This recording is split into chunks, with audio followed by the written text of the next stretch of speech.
So,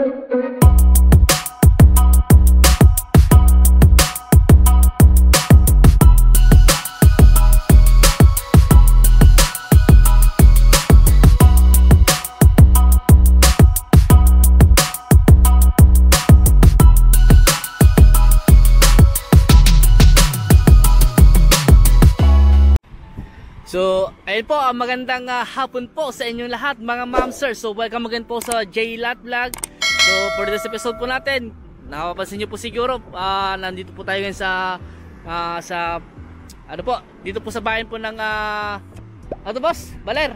Ayan, Baler Aurora po ito. So, ang bebenta po namin ngayon sa araw po nito ay ano naman po siya, beachfront naman po. So, dito po tayo ngayon sa dagat ng Baler. At ito nga po yung ano niya, naka ano na siya, meron siyang tawag dito, seawall. Ito po yung seawall po niya. So ito po yung property na binebenta, na beachfront po siya. Ito po yung meron pong sukat na 200 square meter boss, no? 200 square meter, may transient siya. Pero yung transient niya na medyo kailangan nating i-renovate yung kanyang transient. So ang presyo po ng property na ito ay 7.5 million. At ang kagandahan po nito ay nakaalong ano to? Highway ba yan boss? O barangay road lang? Parang barangay road nga lang eh.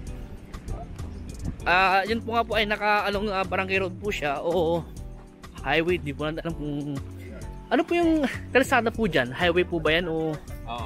Highway po yan. Okay. So highway po ito. Ayan. Si nanay, sila po yung may-ari po sa property na ito. Hello po nay.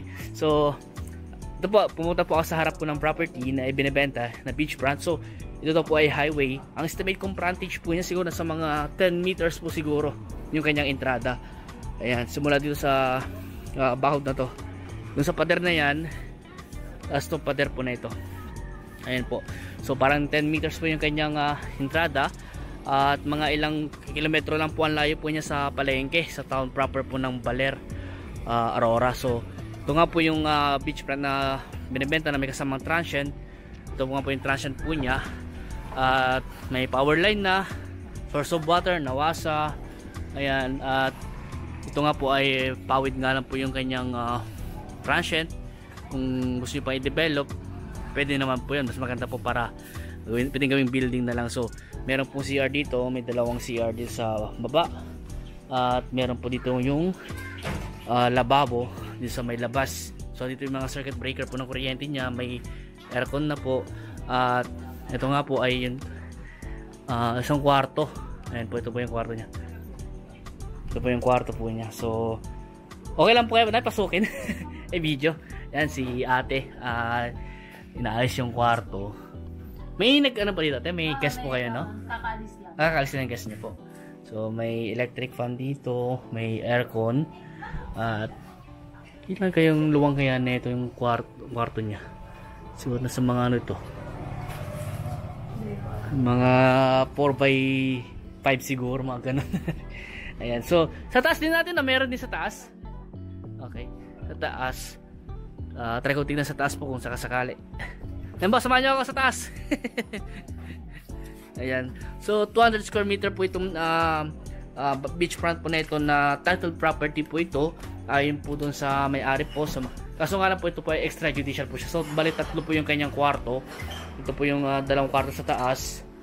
Ewan ko lang po kung may naka-check-in po dito. Kakatukin ko na lang po po. Ay, bukas naman. Ayan, so sisilipin ko na lang. Ayan po, ito yung kwarto po sa taas. Isang kwarto sa taas po. Ayan. At kailangan nga na ng ay, maluwang. Ayan po, maluwang yung kwarto niya. Maluwang po. Ayan. Dito rin po sa kabila. Ayan. Check ko na po kung may bukas. Ay, nakalak. Ayan, nakalak siya. So ito nga po, ulitin ko po, 200 square meter po ang kanyang area sa property nito na binibenta na beachfront. At ito nga po ay titled property. May dalawang CR. May dalawang may tatlong kwarto. Tatlong kwarto na tayo? Ay, lahat. Oo, kung yan. Dalawang kwarto. Yung aircon, yung isa pa. Ito sa baka, bali isa, tatlong kwarto. At ito nga po ay kaso nga lang po, ito po ay extrajudicial po siya. Extrajudicial settlement po dahil patay na po yung nakapangalan po sa title. At willing naman na po sila magkakapatid na ibenta tong property na ito.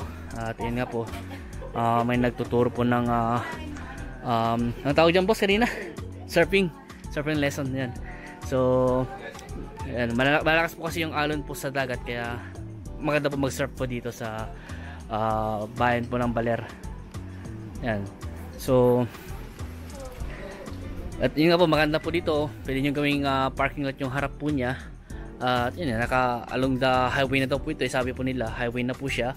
At may lutuan dito, may dirty kitchen po dito sa likod po niya. Tara, punta na ulit natin yung yung ganyang dagat. Ayan po. So ayan, dito rin po meron din po kalsada dito, may kalsada rin po dito sa part na ito. Ayan, panoorin nyo po yung drone video para makita nyo po yung kabuuan po ng property. At ang maganda po dito, ayun, may mga mountain view po siya. May mga mountain view po. At ito nga po ay Sierra Madre na po yan. Ayan po, Sierra Madre na po yung mga bundok po na yan. Sierra Madre na po yung mga bundok po na yan. Ayan po, dagat na dagat talaga. Ayan. May mga tao pa rin po na nagsiswimming dito kahit yung iba po ay nag-check out na, tumuwi na po yung mga iba, kaya konti na lang po yung nagsiswimming ngayon. Pero maganda po, mahangin at sa mga yan, masarap maligo. Ayan. Kaya pumunta rin po kami dito para mag-relax din po. At same time din po na maghanap na rin po ng beachfront para in case po sa inyo na may naghahanap po ng mga ganito, pwede na po namin i-offer ito. Again po, ito po ay 7.5 million po yung ganyang presyo. Sagot po ni seller yung capital gain tax, documental sa 4% po ng ahente. At yun nga po, extrajudicial nga lang po siya, pero settled naman po. At least po titled property po siya.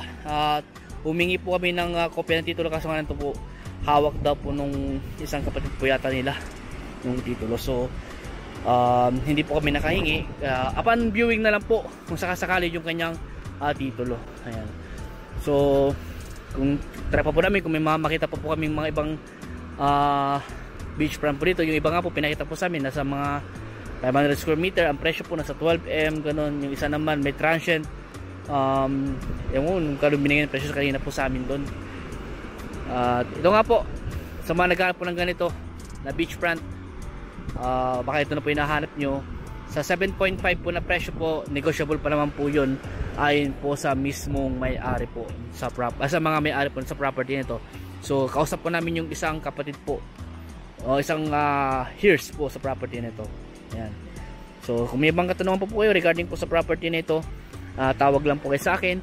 At kung gusto nyo puntahan itong property nito, schedule po natin para masamahan po namin kayo kung sakasakali po.